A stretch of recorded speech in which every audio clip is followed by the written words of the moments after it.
Hello Zimbabwe, welcome to our podcast in commemoration of the 16 Days of Activism Against Gender-Based Violence, being brought to you by PADA Platform in collaboration with the Civil Rights Defenders. My name is Bridget Mbondiani.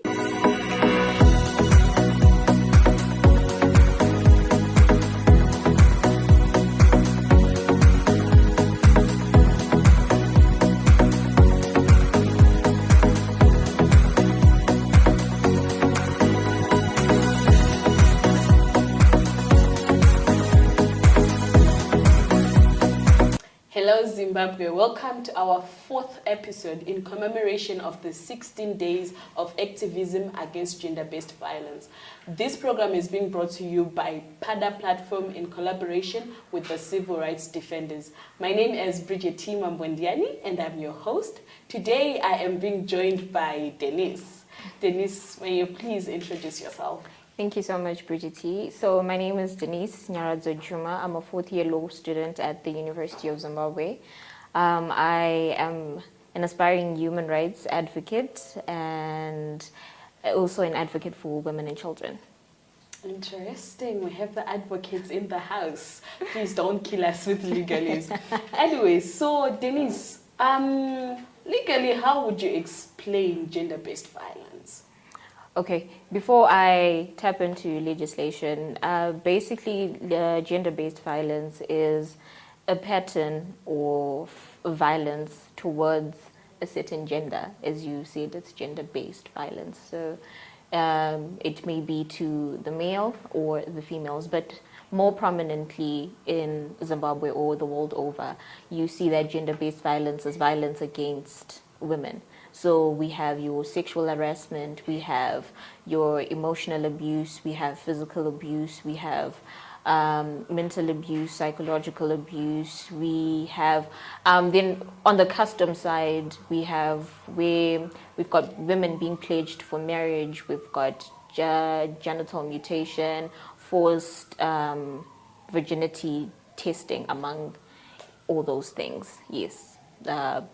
What you call trespassing, malicious damage to property, that all encompasses gender-based violence.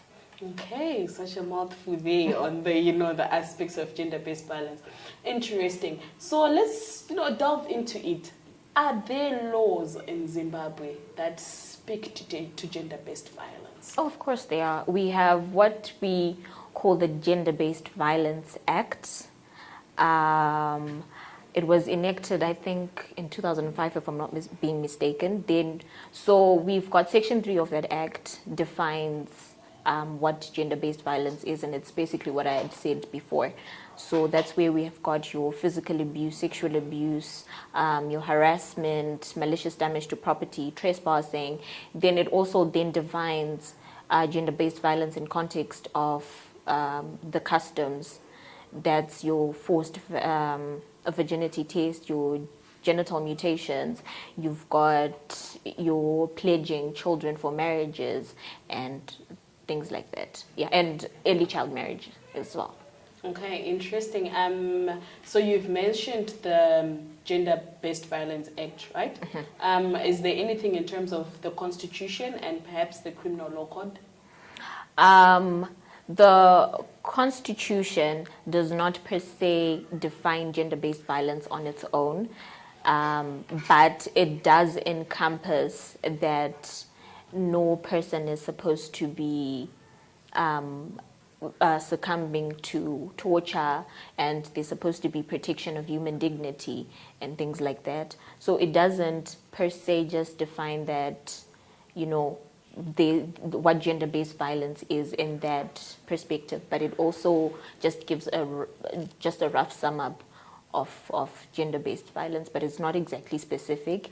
Then when we come to the Criminal Law and Codification Act, it also does not really define it on its own. I'm sure this is why we've got the Gender-Based Violence Act that stands on its own and properly defines what we term or call gender-based violence and what encompasses that. Okay, interesting. Now, so now that you have mentioned that we have certain laws that are in place that speak to gender-based violence. Is gender-based violence a civil matter or a criminal matter? How is it treated in courts? Okay, so when you come to the court, domestic violence is under the civil side of the court. So we've got, here in Harare specifically, they've got the domestic violence court, but I'm sure in other towns, the magistrate court just takes the domestic violence into the civil court. So according to Zimbabwean law, domestic violence is a civil matter because it's happening between two civil people or civil citizens, if you may say. Yeah, so it's basically under civil law. Okay, so considering that gender-based violence also encompasses assault, it also encompasses marital rape, it also encompasses rape, and I understand these are crimes that are found within the Criminal Law Codification Act.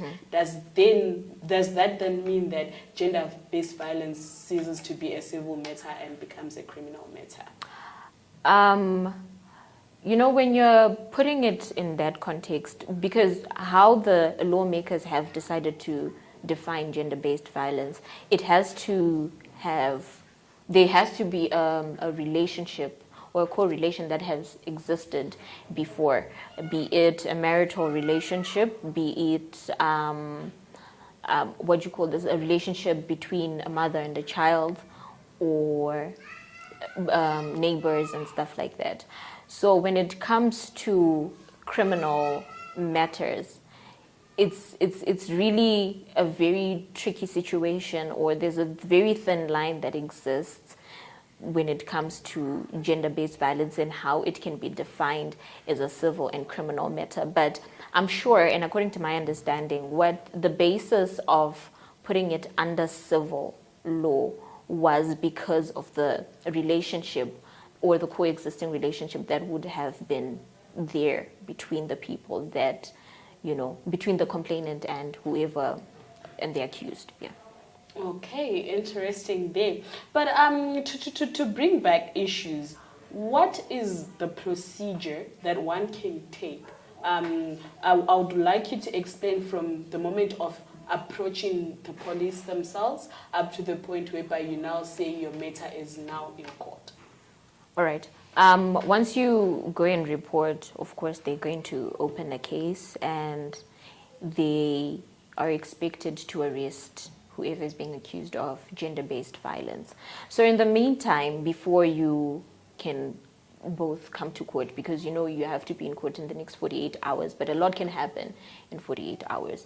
So once you report a case, you're also required to go to the civil court clerk and apply for what is known as a protection order. So what the protection order will do is protect, of course, the victim from the perpetrator of domestic violence in case that they're not in custody until they're to be taken to court. So in the protection order, the perpetrator is being told you're not supposed to harass this person, be it physically, sexually, or whatever. If you do go against this protection order, that means whatever sentence you were supposed to get will start increasing. So when a person usually reports, they usually then get that protection order. Then, you know, cases differ when it comes to, you know, the evidence being brought before the court and how the process is, because we find out that some women do report these cases, but then after 2 or 3 days, or even before the matter goes to court, they go back to the police station again and have that case closed, you know, which is a very big problem that we have in Zimbabwe, because there are cases that are being recorded and there is a very high rate of gender-based violence, especially against women. But we then find out that because probably the perpetrator is also the breadwinner, you know, people will go into their ears and be like, if this person goes to jail, what are you going to eat? What are you going to do? You don't work. So I feel like it's also a matter that women are not empowered enough to understand that even though a person may be a breadwinner, may be providing for you, he can also still be a monster in your life. He can also be causing you harm that can probably kill you at the end of the day or provoke you to do things. We've got cases where a woman just ends up killing her children and then tries to commit suicide or successfully commits suicide, because you're like, okay, fine. If I'm going to die, I'm going to die with my children. We want to avoid and get rid of cases like that. So I feel like the law has to do more, or civil society has to do more to empower women to know that toxicity is not something that you can always put up with. That you can, not always actually, that you can actually put up with. If you are in a toxic relationship, an abusive relationship, you should just leave and report to the respectful authorities so that they can deal with the perpetrator and get him rehabilitated. And like that. Interesting that you even touched on things I was planning on asking you onwards, because it's a real issue that you talked about, that at times you get that a person reports a case today, you wake up tomorrow, they have withdrawn. You ask them for the what reason, they said, no, babanda varegerera, but that person is going back. Next week again, you see them bruises from the same. Then I also understand that I want to, just draw this back home so that people quite understand the procedure. I understand that now Zimbabwe has the VFU, victim-friendly units, and it's supposed to be in every police station, right? Could you please give your comments on that and their purpose and how they can actually help women who are seeking justice? Okay, so the victim-friendly unit has got police officers, be it male or female, that are probably trained to counsel people that have been in abusive relationships. They also work with people that have been raped and so on and so forth. So the purpose of the victim-friendly unit is probably to make the person understand that they're making the right decision and they don't have themselves to blame, because at the end of the day, you find out, especially women, but maybe ndinanga ndiri wrong, ndindazononoka kudai, ndindakazoregedza kudai. But at the end of the day, you find out, or judging from outside, you can see that this person is the one that's wrong, the perpetrator is the one that's wrong, and they were not supposed to hit a woman, no matter the circumstance, So the purpose of the victim-friendly unit officers is to make you understand and counsel you to make you know that, you are making the right decision in reporting this. You're actually saving your life and also saving his life or her life by reporting, because when they are in custody, they get to be rehabilitated, because I guess that's the point of being in custody. You're supposed to be rehabilitated so that when you come back into society, you're a better person. Yeah. Your own point of view, would you say that it has helped to have the VFU in place? Are they effective enough? Has that actually led to more women who are victims actually reporting? Like, is it helping having the VFU in place? To know that there are still women that still go back and close cases after they have reported. I can't say it's not them being effective, because I'm sure they tried their best. And when the victim-friendly unit was introduced, I think I was probably around Form 1, or it's been there, but when I started knowing about it, I was probably around Form 1, that, there's a unit that you can go and they talk to you. I feel like they can only do their best as police officers, and the law can only go so far, but it's up to you as a person to then understand that, do I still want this to go on for my life? Do I still want this to keep happening to me? And if you don't understand, or probably think that the person will change, or you will be able to change that person, it will be very difficult. It makes it difficult for the Zimbabwe Republic Police to efficiently do their jobs, because a person may just still go back and be like, you know what, at the end of the day, this is my marriage, my life, you know. Okay. Yeah. You know, it comes from this thing here, women have been socialized to, in as much as we want to say we are now the 20th century, there are some young women who are still being told, when it comes to your marriage, you stay there, you know. Exactly. And I feel like we should even do more awareness to make sure that we know, guys, that's long back. Nowadays you should report. I also wanted to ask, at times, you know, when you get into communities, you hear women saying, for her to go herself, you know, to the police,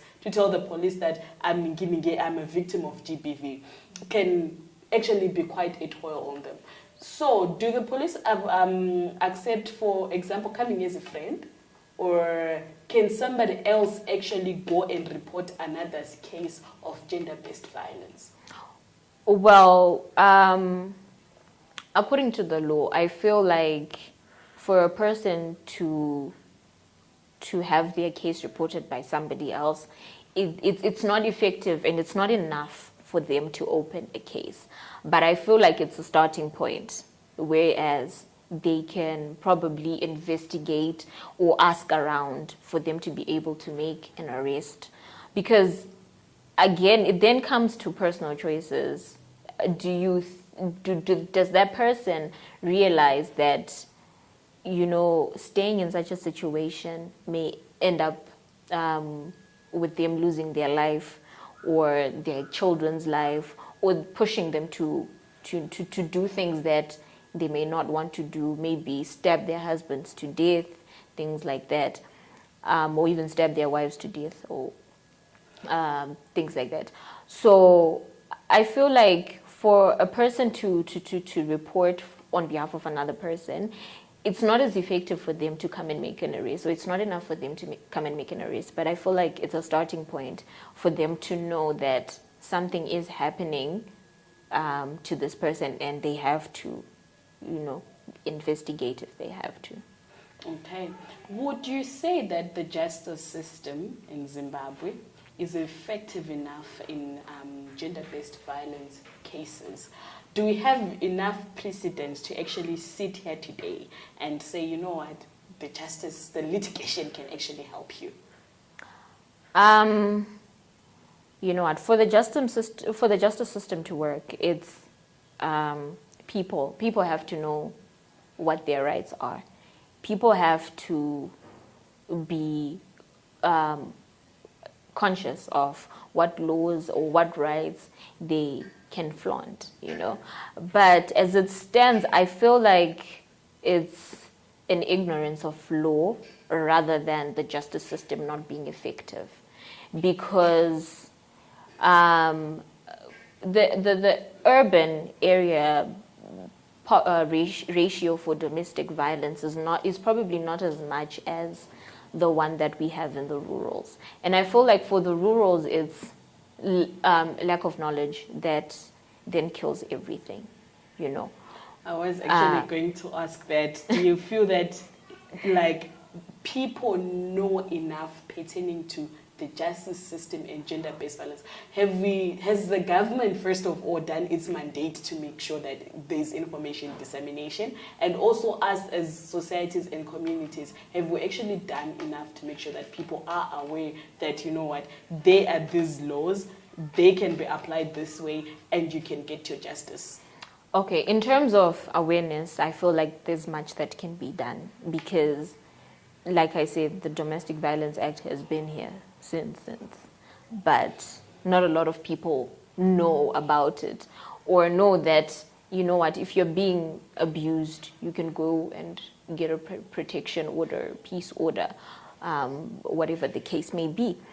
So I feel like we still have a long way to go in terms of awareness of the rights that can be awarded to people, and people have to be aware that if you're facing abuse, if you're going through abuse, you need to report and talk about it.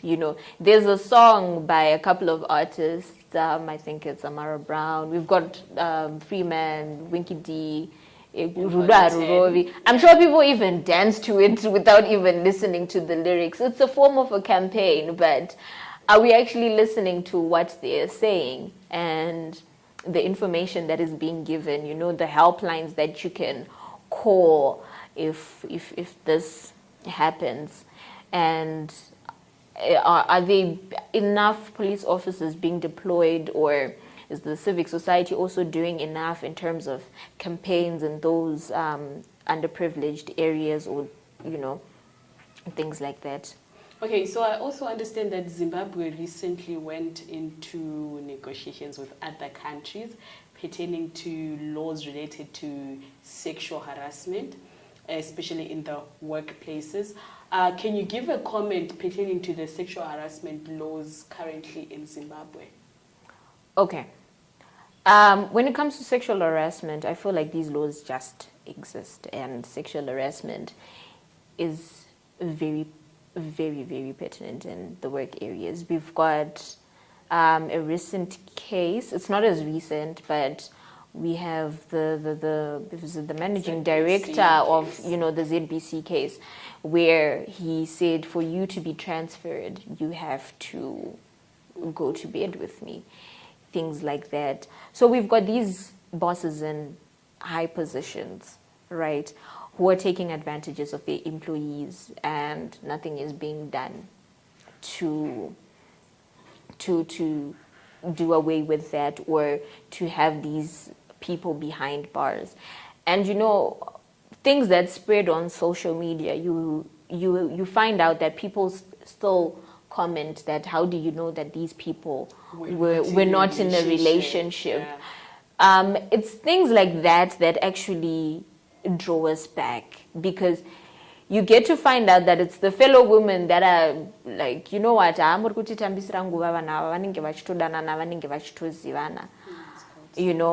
sometimes it gets to a point where she probably was threatened to lose her job, that if you don't do this, you're going to lose your job.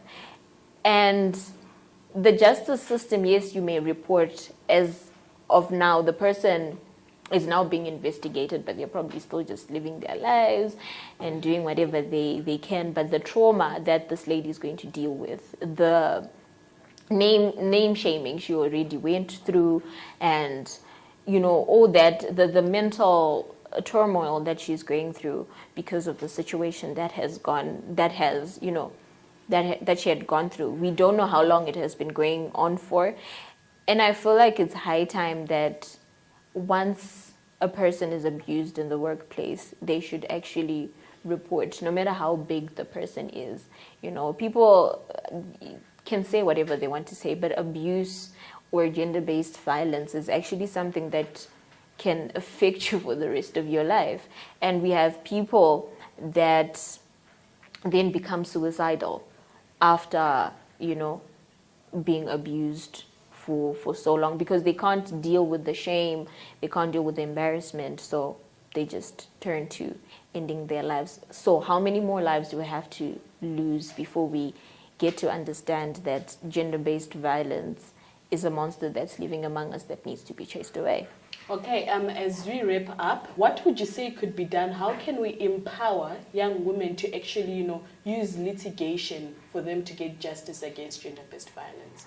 Okay, so I feel like more campaigns need to be done, and more awareness needs to be raised when it comes to knowing the law, and what it entails and what it encompasses, and the rights that women have when it comes to gender-based violence.